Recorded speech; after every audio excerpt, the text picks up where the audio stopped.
Good morning, everyone, and welcome to a new ForoCompetencia breakfast. We have a distinguished guest today with Judge Doug Ginsburg, which Lucia Ojeda will be introducing now.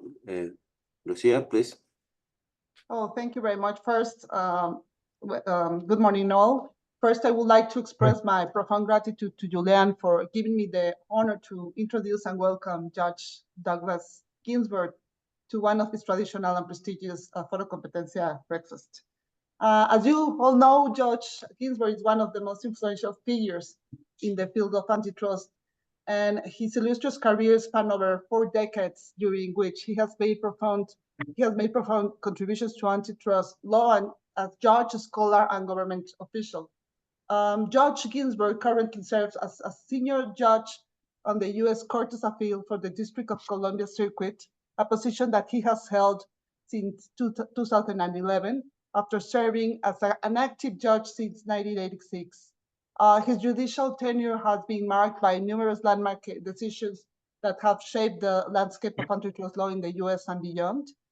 Prior to his appointment to the bench, Judge Ginsburg served as Assistant Attorney General in charge of the Antitrust Division of the U.S. DOJ from 1986 to 1985 to 1986. In this role, he was instrumental in shaping enforcement policies and priorities that continue to influence the antitrust practice today.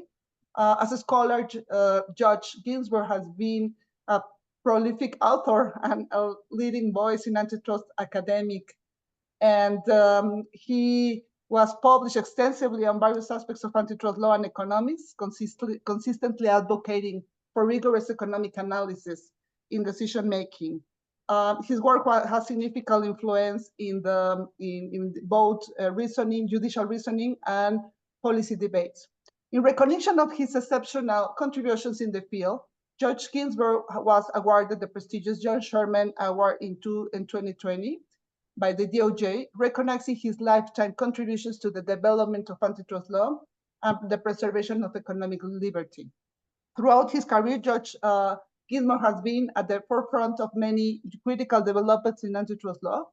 He played a key role in elevating the importance of economic analysis and antitrust enforcement by expanding the division's economic section and creating the position of Deputy Assistant Attorney General of Economic Analysis. His jurisprudence, including his influential role in the landmark case United States Microsoft, continues to shape our understanding of competition in high-tech markets. Of course, Judge Ginsburg's expertise extends beyond the borders of the U.S. He serves as a chair of the International Advisory Board of the Global Antitrust Institute, where he contributes to the fostering of global understanding of competition law and economics. We are privileged to have Judge Ginsburg with us today to share his unparalleled insights. Thank you so much, Your Honor, for being with us today. Well, thank you very much for that. That's overlong introduction. Do we have time for the program? It is very difficult to give a brief summary of your career. Thank you. Let me just say, but I see some friendly faces in the audience. Ignacio Nicholson, I see Esteban Greco. I'm sure there are others out there. Many of you don't have your pictures on, but it's good to see you and know that you're looking well. Thank you. Well, for having time for questions from the audience, I want to start with one general question that is relevant for us today. That's, of course, through your career as a judge, scholar, and government official, you have been championed the use of economic analysis and antitrust. And I will make an open question. How do you see the role of economics evolving in judicial review of antitrust cases, particularly in the emerging digital markets and this AI phenomena that we are now facing? Yeah, well, thank you. It's a good question. I hope we have enough time because it's an interesting one. So you can see that over the time, over the last couple of decades, maybe even 30 years, let's say, there have been so many new national competition agencies that have been created. And it's been very interesting to me to see how often those new agencies are very much focused on economics. I think in Singapore, all of the commissioners initially were economists. The head of COFECE has been an economist right along, a distinguished economist. I think it's been a terrific development. The role of economics in the U.S. administrations has been really very deeply embedded. I mean, cases are not brought unless the economists are prepared to defend the case and are prepared to testify.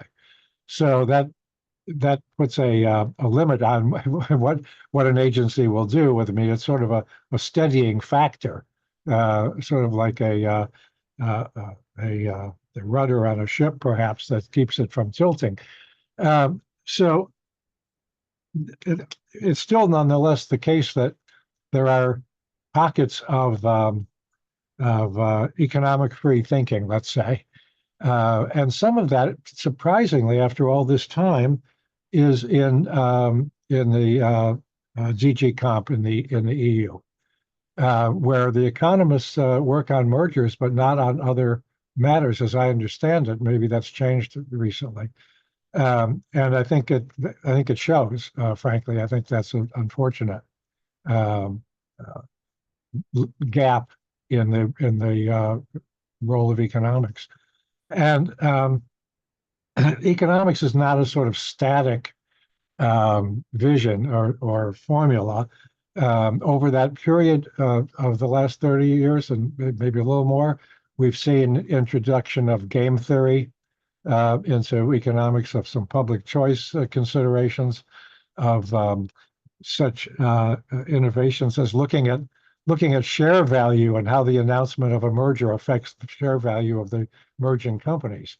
I mean, if the merger is going to make the rival firms, if the merger has the effect of increasing the share price of rivals who are not parties to the merger, well, it's because the most sophisticated parts of the industry expect this to be anti-competitive, right? And to raise prices.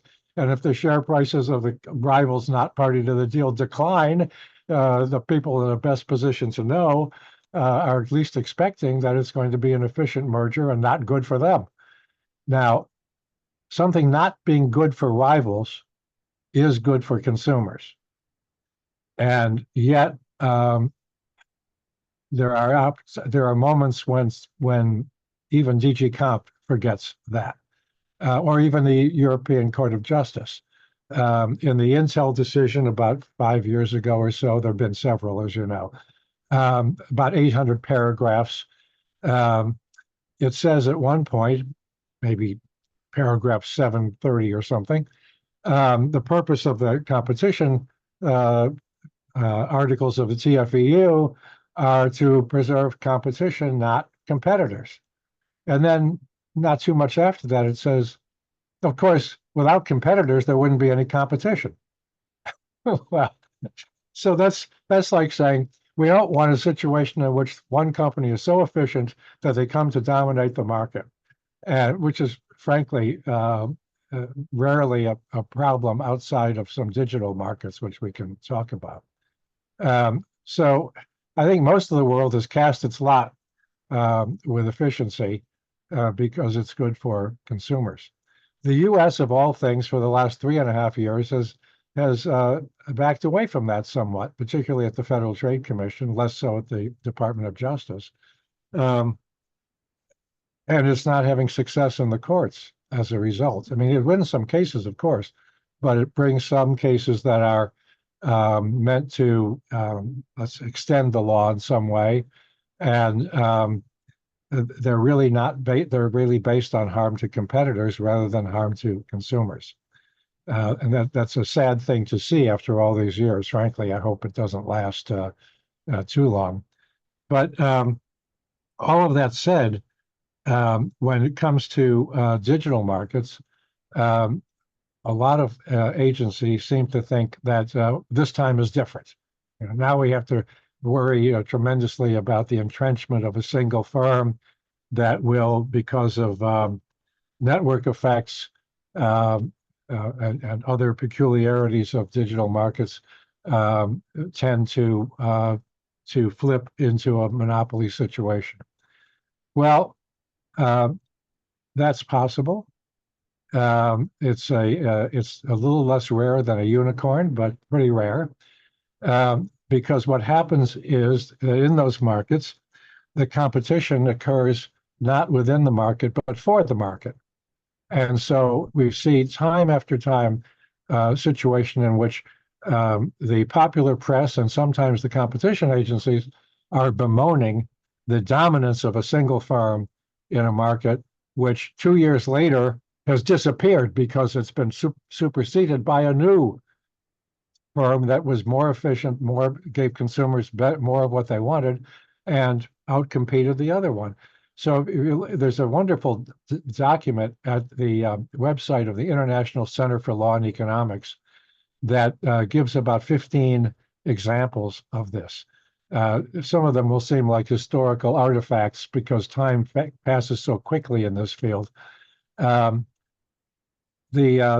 popular press was bemoaning the apparently permanent monopoly of Blockbuster video stores, which were renting films, so you had to go pick up at the store. 2 years after that was a headline, the company was bankrupt. It was gone. Right? The technology had just overtaken it. But a surprising number of instances like that. I mean, really, my eyes were open to how many there had been over the decades. It's very easy to sort of panic about that because nobody knows what the new technology will be. What keeps monopolists up at night? Students in Hyderabad who are working on some projects to demolish, to destroy the capital of the incumbent monopolist. And it happens all the time, sometimes less dramatically, so it's not always in the head of the newspapers. So that has led us to a situation now where I think the whole world seems to be turning toward ex-ante regulation of digital markets, and now impending the same for artificial intelligence. Now, ex-ante regulation makes sense when you know that there's something that you can really be confident is always going to be bad for consumers. We know that price fixing is virtually always going to be bad for consumers. So we don't allow someone to put on evidence that this was a good price fix, right? It's just by object, out, or in the US, per se, unlawful, same thing. So that's not true with regard to many other types of conduct. And there are, I think maybe the best case so far I've seen for an ex-ante regulation. I don't believe it's correct, but others have come to the conclusion that self-preferencing is always bad. If you come to that conclusion and you have enough experience to be confident of that, sure, prohibit it ex-ante, just have a regulation prohibiting it. The older I get, the less confident I am of everything. I think everything is contingent and uncertain. So self-preferencing is just, I don't want to dwell on that, but is why I think it's a poor candidate for ex-ante regulation, is that it's ubiquitous in retailing. It has nothing to do specifically with digital markets. It's been, every department store, pharmacy chain, grocery store has house brands, or what are called white labels in the industry, and you put your own, and you put it right next to the branded product on the shelf, right? And just as in the digital market, the retailer knows how much traffic is, how much sales there are for the branded product, and decides which markets to enter, which looks like a lucrative market in which to create a house brand. And of course, that's what Amazon has done. But it's also what Walmart has done. I mean, a grocery store, right? With a lot of digital sophistication. So if Amazon wants to have, they have trucks, prime trucks all over the United States, and I don't know where else in your countries, but suppose DHL or UPS said, we want to advertise on your trucks. You shouldn't be self-preferencing. You should let us to share the space on your trucks. I think we would all agree it's ridiculous, but it's a little bit hard to say exactly why that's ridiculous and other self-preferencing is not. Okay, but assume it's bad, then let's, always going to be bad or almost always not worth litigating, have a regulation. But there are very few things in the digital world that are certain or in which anybody should have that much confidence.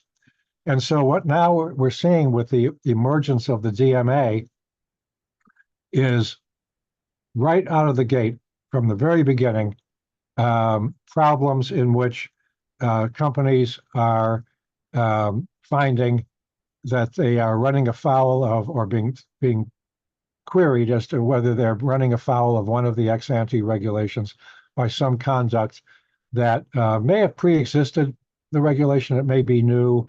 It doesn't matter.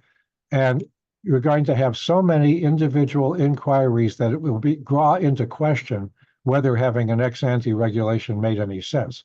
If you end up having to negotiate or litigate every variation that departs a little bit from the ex-ante regulation.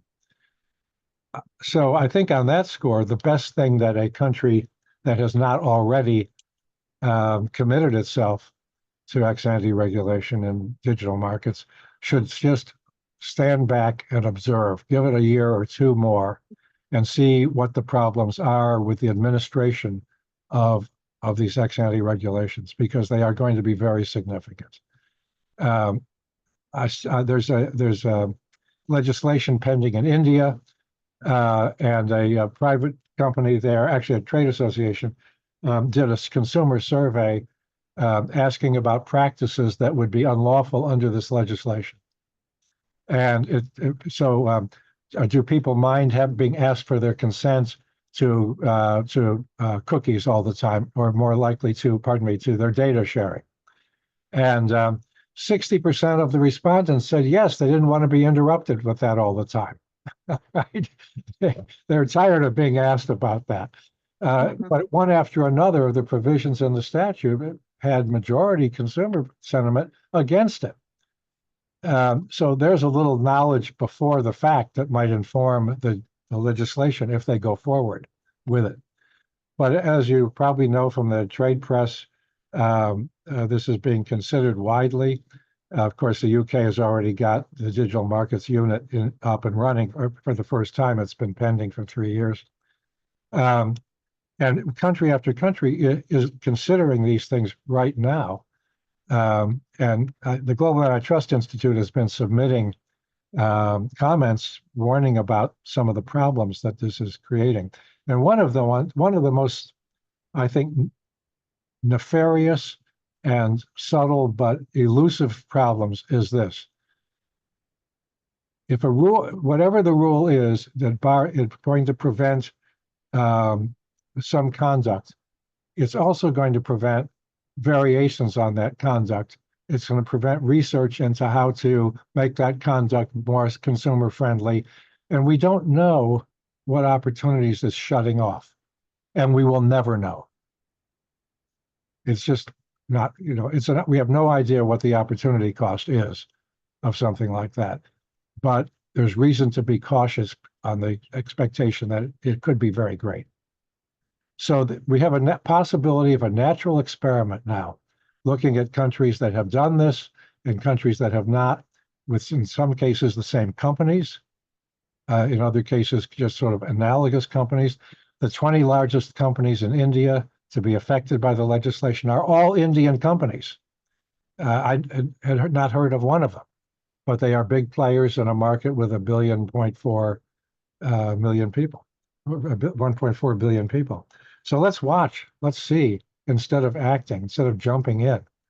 Australia is moving down this path very quickly, and of course the UK has done it. And sorry, I can't remember, one of the countries in South America has already passed or put out regulations for comments. So anyway, that's a major concern, and I think it is even a greater concern with respect to AI. There are very, very few things that we know can be done that are bad and really bad with AI and should be prohibited. Deep fakes is one of the most obvious. I mean, deep fakes can be used to interfere with elections by portraying politicians saying things they never said. It can be used to undermine and destroy the reputation of somebody who has a great deal of human capital, an entertainer or someone like that. It's very dangerous. And it's a practice that wasn't available before. It's something that's new and can't just rely on pre-existing norms. So it's probably a very good candidate for ex-ante prohibition. I mean, not regulation, but prohibition. But are there others? I just saw a news item about, gosh, I think it was in the US, somebody calling for a statute to prohibit the use of AI. It was something very specific. I can't remember. I'm sorry, I can't remember what it is. But it was something that would clearly be unlawful without regard to AI. It was always unlawful. You know, it was just violates our tort system or whatever norms we have in the background that are not technology dependent. They apply regardless of what technology. Use defamation as an example, actually. So anyway, that's a very long-winded answer. I'm sorry, but it's bothering me a great deal. And I think any country that can stand back and give it a little time will find that they'll probably alter their plans or in some way once they see the experience. And you don't have to experience that pain. Let DG Comp go through it. Let them be the volunteer for working out the problems. Yeah. And the same token, I mean, of course, we have to wait a little bit more about ex-ante, if to regulate ex-ante regulation. But in terms of now, in terms of judges, you have been critical of about the potential chilling effects of antitrust enforcement on legitimate business conduct, as you said. And that's relevant to see how the court should approach novel theories of harm, particularly in these markets, and of course, how to balance innovations incentives with competition concerns. How do you approach it? Yeah. How do you think that it should be approached this? And of course, I will do this question and then open the floor to all the participants in order to have the opportunity to have your responses on their doubts. Let me focus on innovation there in that question. It's not very long since innovation first showed up in merger control. Maybe less than 15 years, I think. And it was in the Monsanto's acquisition by Bayer, I think it was. Bayer. Mm-hmm. Yeah. And DG Comp spotted it. They saw that there were research paths that both companies were going down, and surely one of them would be abandoned after the merger. And so that they required that that competitive research activity be spun off to someone else. And since then, there have been a number of cases, similar situations in the pharmaceutical industry with mergers in the US and in the EU, and I'm sorry, I'm not sure where else. So that's an example where the microeconomic model, the classical model that we use, easily incorporated another consideration that hadn't previously been at the forefront. Now, I say easily incorporated it, it's a difficult thing to do because the whole nature of innovation is we don't know where it is or what's coming next. But at least being concerned with that and making sure that at least in merger control, we don't lose much in the way of merger of research and innovations.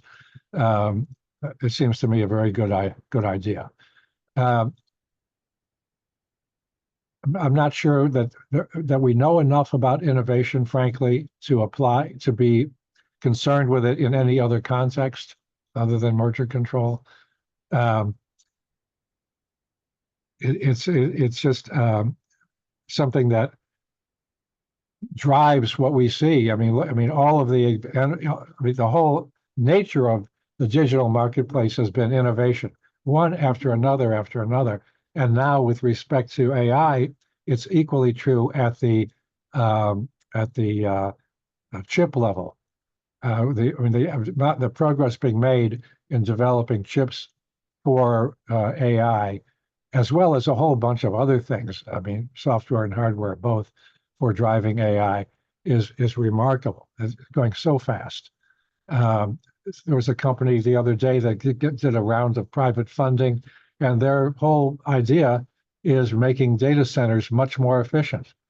And not through some obvious thing that has to do with the air conditioning, but in the way in which the computers are programmed and the AI works.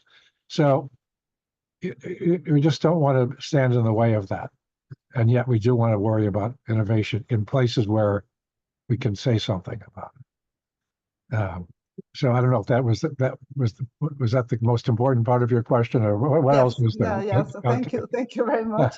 Okay. And before starting to open the floor, of course there are a lot of topics that we can touch, but of course it's relevant to notice that you played a significant role in the landmark case Microsoft antitrust. This case sets important precedents of evaluating monopolization practices. 2 decades later, how do you view the impact of that decision and in courts, and what do you think that, have you changed a little bit your views, or do you think on the legacy of the Microsoft case?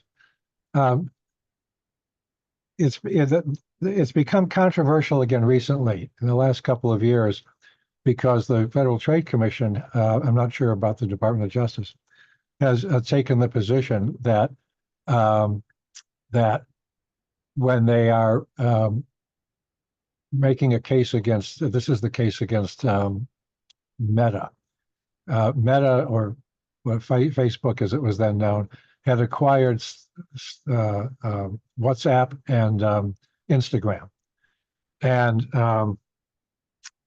it's since then built them up into major revenue generators, which they were not at the time. It was cleared without a second request, I believe, in the US. There was a second request I think in the UK, but then it was approved. They were not, those 3 companies were not in the same markets. They were in 3 separate markets.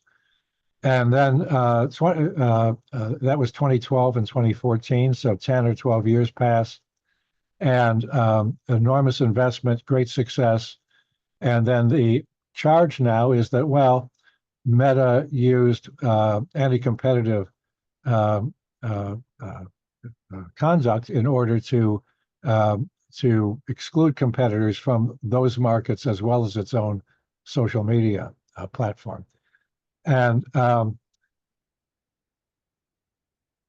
the commission, I think, has taken the position basically that if they can point to a practice that seems anti-competitive, they've discharged their obligation.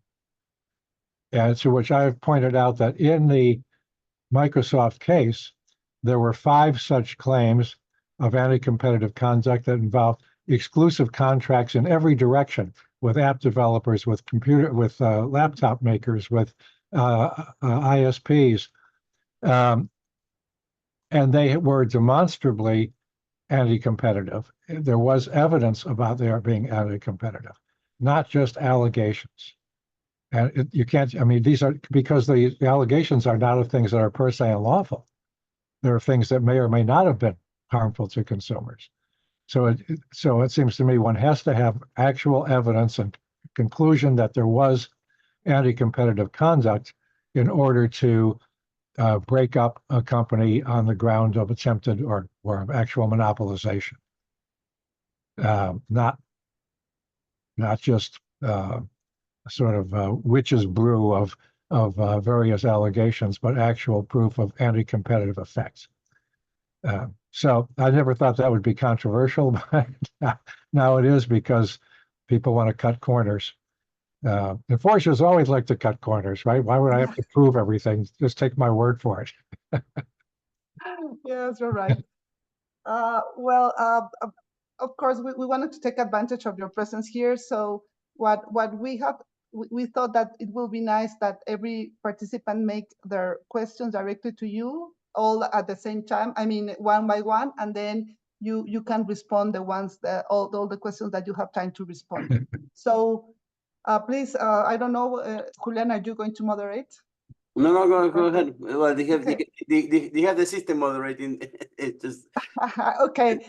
So first Felipe, then Esteban, and then Paulo. And everyone, if every other person wants to ask, please do it after them, and then we will let Judge Ginsburg to give us a response. Well, thank you. Thank you, Judge, for being with us. And I have two questions regarding the U.S. Supreme Court and their role regarding competition law. The first one it's about the new award that challenged the Chevron doctrine. And I would like to know if you see any impact on FTC or DOJ regarding that case. And the second one is how do you foresee future cases in front of the U.S. Supreme Court? What do you think it would be? It will be their role on the future cases, especially regarding digital economy. Thank you. I'm sorry, especially regarding digital economy and the new cases. Yeah.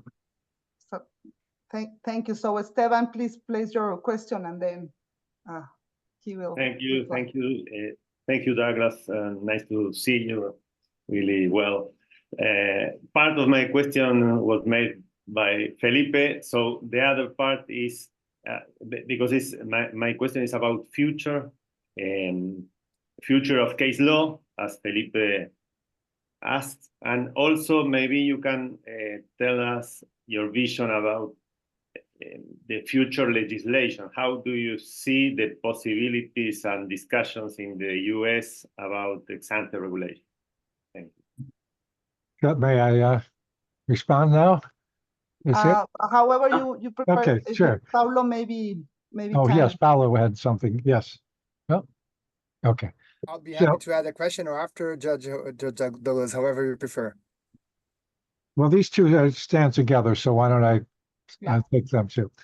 The Chevron doctrine is, of course, requires courts, did until last week or 2 weeks ago, require courts to defer to the administrative agency's interpretation of the statutes that it administers. But Chevron deference was never applicable to a statute that was administered by more than one agency. So it never affected the Sherman Act, or the Clayton Act, both of which are enforced both by the Federal Trade Commission and the Department of Justice. So no change there with regard to the competition statutes. With regard to consumer protection, I think that's going to be the same, but I'm less certain of that. But in terms of our world of competition, it should not affect what goes on there. On future cases involving the digital economy, so far we have very little from the Supreme Court, of course.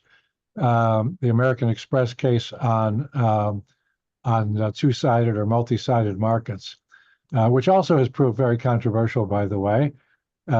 Herbert Hovenkamp, who is the successor to Arita in the treatise that they write,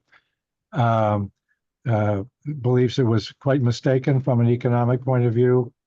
I think from the point of view of practical application, it in fact made good sense for how the courts can for how a trial court can handle the issues raised by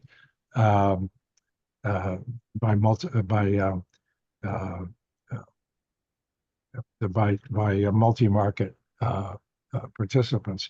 So beyond that, the court has had very little to say really about digital markets, and it's very cautious in what it does do. It waits quite a while before it takes a case that involves a new technology, and I think is appropriately quite humble about whether it can be a constructive force. So unless there's an actual split among the lower courts, the courts of appeals, that really compel it to take the case and resolve the split, I don't think we'll see a lot coming from the court. It won't be as dire a situation as with mergers. The court has not had a substantive merger case since 1974, 50 years ago.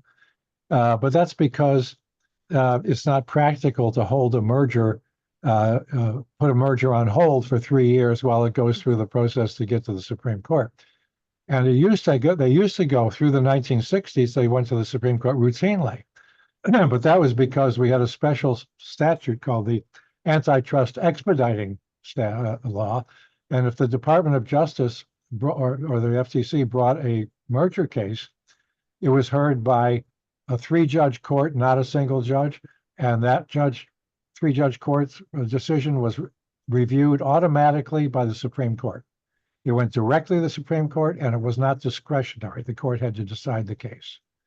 So there were lots of cases in the 60s which leave a very bad legacy because, I mean, when you neglect an area for 50 years and the world changes around you, the lower courts have only some rather dated guidance from the Supreme Court. But they've done a decent job of adapting it and figuring out what to do in the absence of more guidance. I hope that doesn't happen with digital markets. I don't want to rush in too soon, but not 50 years, please. Not even 10 years. So was it Paulo? Paulo, yes. Yes. Hello, everyone. Thank you, Judge Douglas Ginsburg, for being here with us. I have 2 questions. One is quite straightforward. I once heard from a head of authority saying in a very proud way that almost nearly 100% of the cases from the competition authority had been confirmed before courts. And he said it in a very proud way. And it made me think, and I was wondering if you can share a thought with us. Do you think competition authorities should aim for 100% success rate before courts? Or should they aim to a lower rate, 80 or 70%, precisely maybe to adjust their own limits and play more or less aggressively in light of this result? And question 2, we know that governments and competition authorities are naturally have a mandate to look into competition policy, widely speaking. But my question relates to judges and courts. Do you think that judges and courts should also consider competition policy, widely speaking, when they review cases? Or should they only review the cases, each one case by case, and only look at the precise case and not necessarily have the commitment of considering the wider view? I'm not sure if the second question is clear enough, but I'll be delighted to hear your thoughts as well. Should courts and judges also be concerned about competition policy, widely speaking? I think I have it. Thank you, Paulo. So until recently, even in the US, competition agencies won the great majority of the cases that they brought. surely 95% or more. And it's only in this last 3.5 years, current administration, that has changed. And I would guess that it's somewhere around what you said, 70 or 80%. Precisely because the management of the agency, the FTC in particular, wants to shape the law and give it wider application to prohibit some practices that had not been prohibited before or were not necessarily controversial before. And so it necessarily has to risk losing more cases, and that's what's happened. I mean, it's very hard to say as a blanket matter that that's always the right or wrong thing to do. I disagree with some of the policy initiatives of the Federal Trade Commission, and they are losing some of those cases in courts. But they in a sense, they have a mandate. They won a presidential election. The president's able to appoint the people that he wants, and you should expect them to pursue the policies that represent the president's views. And so that's what they're doing. President Biden has been, I think he's elevated competition policy in his administration much more so than any previous president for many decades. At least since Reagan, maybe all the way back to the latter part of Franklin Roosevelt's administrations. He did that with an executive order on the first day of his presidency. It had 72 provisions directed at all manner of agencies across the government.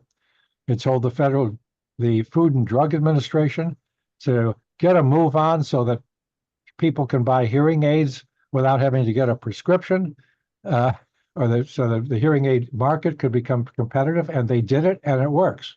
All right. Well, that's a great thing. That the maritime regulator be more concerned with competition and less with preserving participants in the industry. A good idea. Some of the others, I would have said I don't approve of, but that is the current policy, and that necessarily means they are going to lose more cases.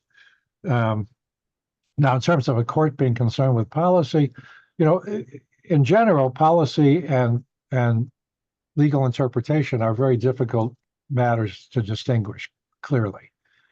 In any given case, it's often possible to say, well, look, that's a matter of policy. The way the agency is interpreting the statute is a matter of policy for the agency.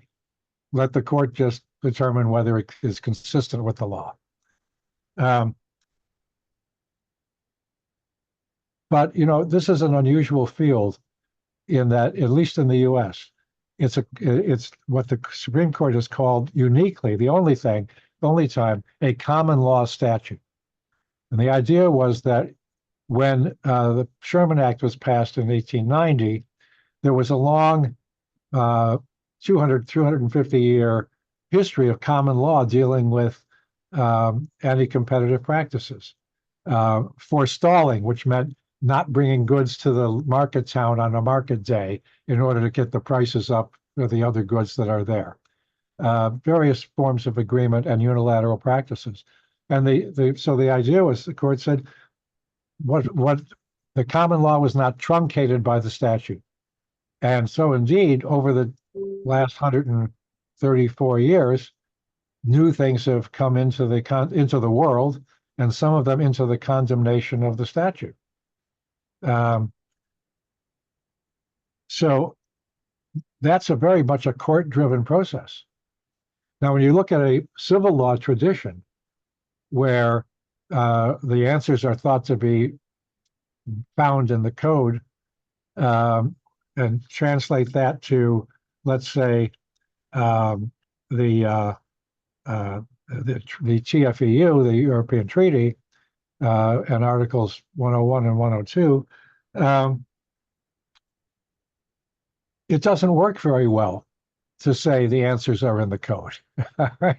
because the treaty is very open. The terms of those two articles are very open-ended, and they even delegate exemption authority and balancing requirements to DG Comp to balance, for instance, anti-competitive effects with consumer welfare, technological innovation. They can take that into account. So it's no longer possible to pretend that you can find the answers in the code. And so what you see is more and more, it's gradual, but you can see it over the decades, more reliance on what looks like precedent. The court is not the ECJ. They don't say, well, we held that last time, so that's the law. They will say, but they will increasingly say, here's what we did in the prior case. That informs the current case. They do that all the time now. How many times has Post-Denmark been cited in subsequent cases? Scores. It's an important case, and it's sort of it gives guidance for what the court itself will do in the next case. So that's been in a commercial setting. Businesses have to know. They have to have some idea of where where the law is and where it might go. It can't just be a surprise every time because somebody with a fresh eye looked at a code and saw something that others hadn't seen before. So. Yeah. Thank you, Judge, and thank you, Lucia. I think that there are follow-up questions by Felipe and Esteban, please. Judge, regarding the U.S. agencies, two questions. How do you evaluate them in the last two periods? I mean, I'm thinking about the Trump period and the Biden period. How do you evaluate the DOJ and the FTC? I mean, in terms of the way they have been dealing with the cases.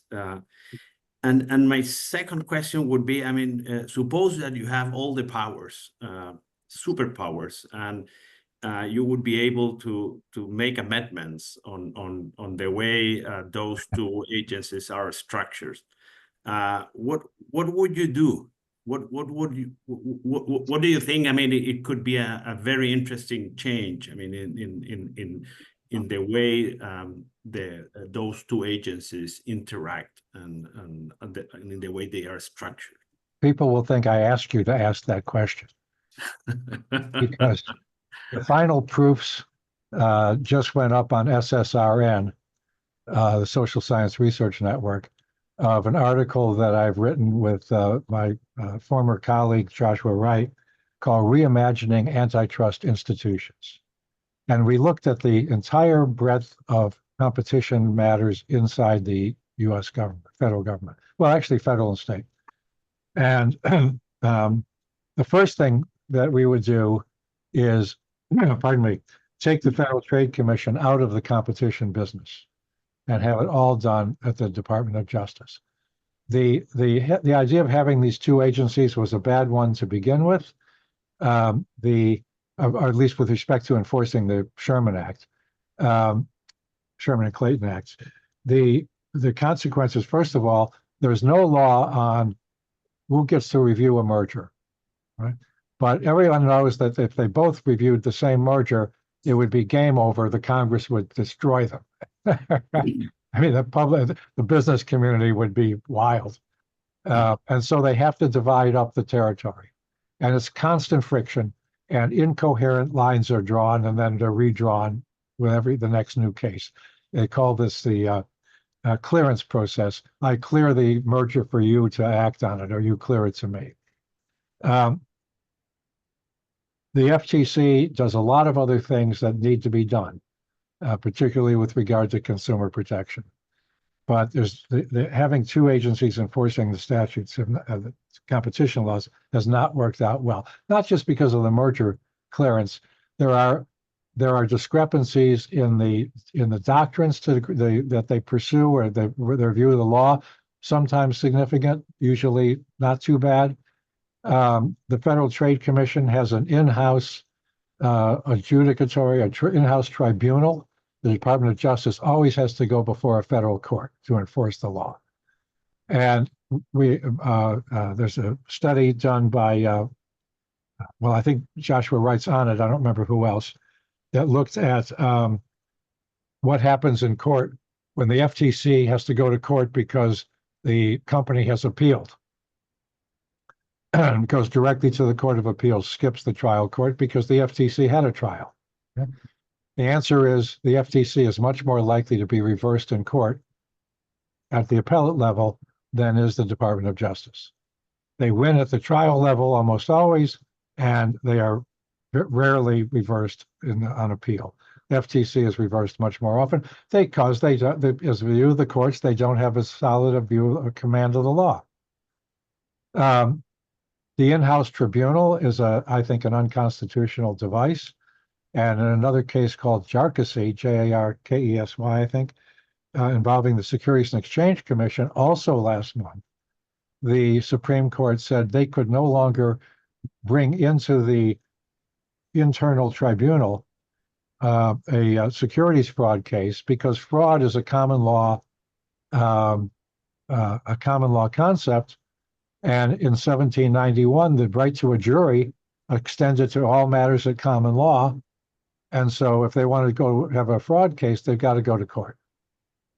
If they bring some other kind of case, maybe a case for return of assets that have been accumulated by some sort of unlawful conduct, that's not a common law matter. So they can continue to do that in-house in their tribunal. So again, the FTC with this in-house tribunal, there was a 20-year period. Well, what happened was the FTC, the Federal Trade Commissioners, the 5 commissioners, would be asked by the staff to authorize bringing a case against Company X. The commission would say, yes, we authorize that. The staff would then go before an administrative law judge, who is an employee of the agency, and present their case, and the company would present its case. If the administrative law judge's initial decision was in favor of the company, it would invariably be reversed by the commission. For 20 years, there have been only a few exceptions in the last 5 or so years. So it was obvious that, they had authorized the case, they believed in the case, and big surprise, they have a sort of confirmation bias, if you will, for insisting that the party violated the law. It's a terrible system. It's no jury trial. It's a complete denial of due process. And by the way, DG Comp does the same thing. I mean, in that you don't get to address the decision maker at DG Comp, and ultimately the matter is decided by 27 politicians if they want to get involved in it. Which is I don't see how that's consistent with the ECHR cases on due process. I've forgotten the names now. One's from an elevator company. If anybody remember? Marinari is one of the cases. When there's a significant penalty, passable penalty at the end of the process, there have to be criminal type procedures. Same thing in Canada under the Charter, Section 7 of the Charter. The court there has said the same thing. If it's going to result in a significant fine, potentially, you have to have what we would call due process, and they would call some other terminology. So what would I change? A lot. There are about 30 agencies of the federal government that have some responsibility for competition, mostly sectoral regulators.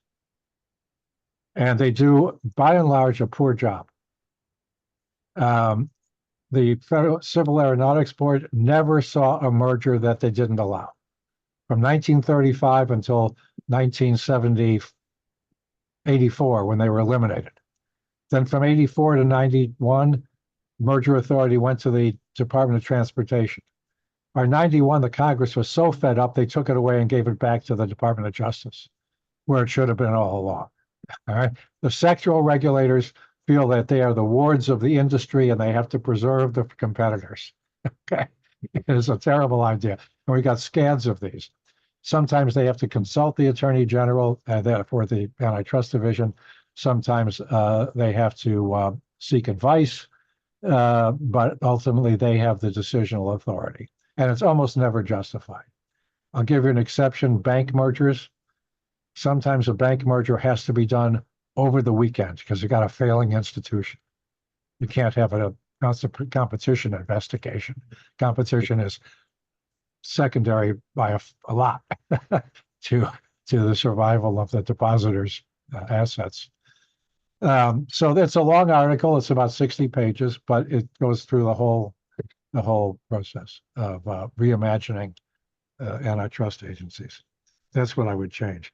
As for how the two most recent administrations have done, you know, the vast majority of the work at the Department of Justice Antitrust Agency is criminal enforcement.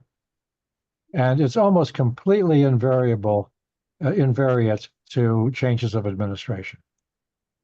The one thing that changed in the current administration was that I think 4 cases were brought in labor markets. So they were, at least 2 of them were wage fixing agreements among employers, a standard monopsony case. There are not a lot of them, but monopsony cases are brought within the Sherman Act, and the government lost them. And it lost 2 other. It's lost 4 criminal cases in this administration. This is unheard of. In the past, when the department would lose a criminal case, there would be a complete reevaluation of what are we doing? How could this happen? Not supposed to happen. You don't go to court on a criminal case unless it's rock solid. You can always bring a civil case with just a preponderance of the evidence necessary. But if you're going to bring a criminal case beyond a reasonable doubt, you've got to be sure you've got what it takes to win. And I think in 2 cases, they just couldn't convince a jury that this was really a crime. That's not the department's fault, except maybe they should have anticipated that. And in 1 or 2 of the others of the 4,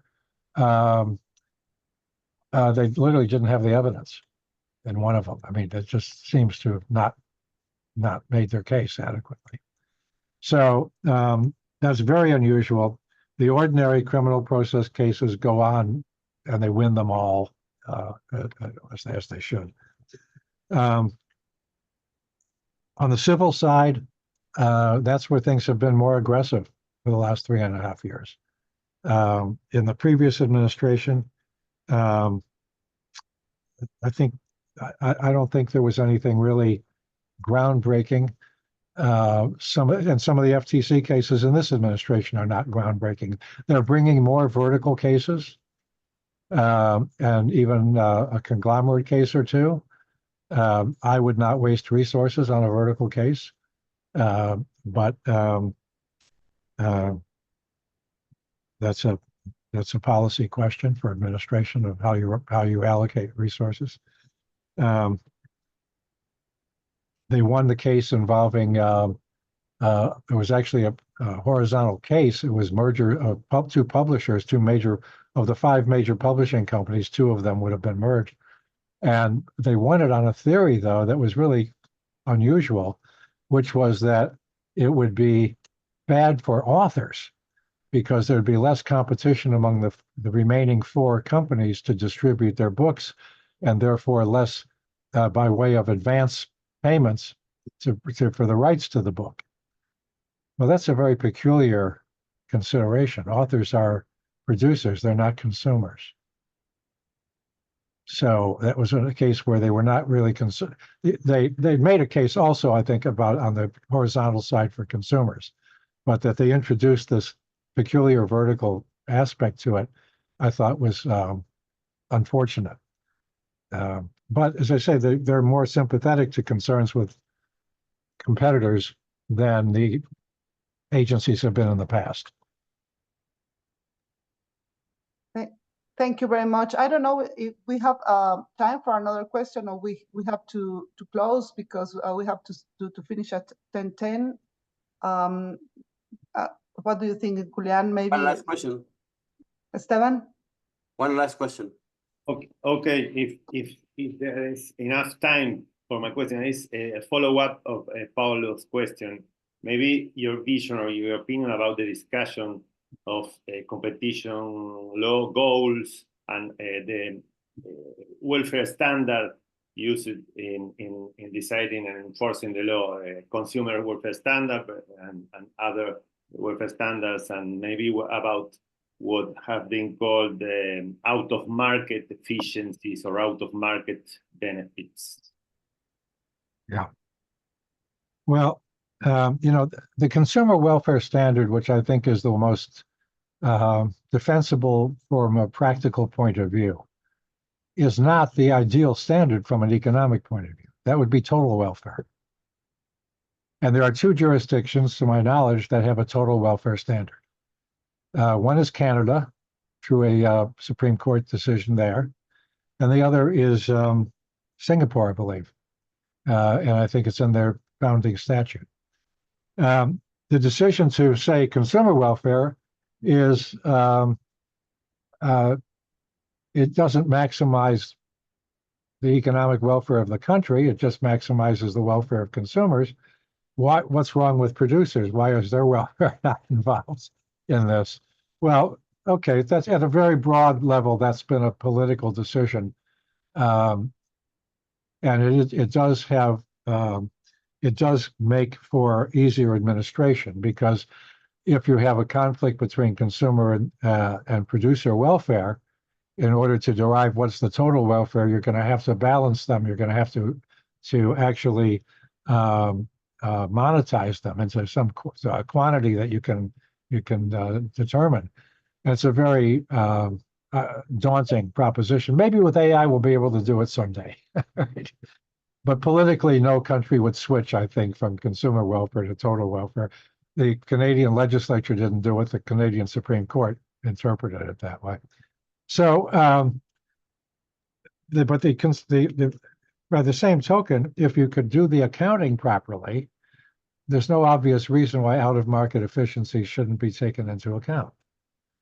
And I think the agencies have uniformly, in the US anyway, and persistently, said they wouldn't consider out-of-market efficiencies, largely because it's such a practical challenge to do that. I think there are cases where they're so clear, where the out-of-market efficiencies are so clear. I'm sorry I can't give you an example without thinking more about it, that it's a mistake to ignore them. But when they're not so clear, I can see the argument for saying, look, this is very complicated. If it makes any difference at the margin, it will be surprising. But if they're sort of overwhelming and staring you in the face, these large out-of-market efficiencies, well, why ignore it? So, but anyway, it's challenging, and it does depend entirely upon the role, the shoulders of the economists in the agency to make that kind of a showing. So, I may look odd where I'm looking. I'm not looking at the camera. I'm looking. Esteban happens to be over there on this camera, on this screen, and you move around from time to time when somebody leaves or comes in. So I think that's probably it. Thank you. Thank you very much. So with that, we close the question. Thank you very much. It has been an honor. Well, thank you all for tuning in. It's good to see those of you whom I know, and Paulo, Esteban, Ignacio, and I hope it's been useful. Thank you very much. Thank you. It's been more than useful. It's been a great pleasure. Thank you very much. So, thank you again, and thank you, Lucia, for moderating the event. And look forward to seeing you on August 28th. We will have the panel on IP and antitrust, and the speaker will be Giovanni Napolitano, who is the director of IP and antitrust at WIPO. So I look forward to see you then. Thanks again. Bye. Thank you. Bye. Thank you. Thank you. Bye-bye.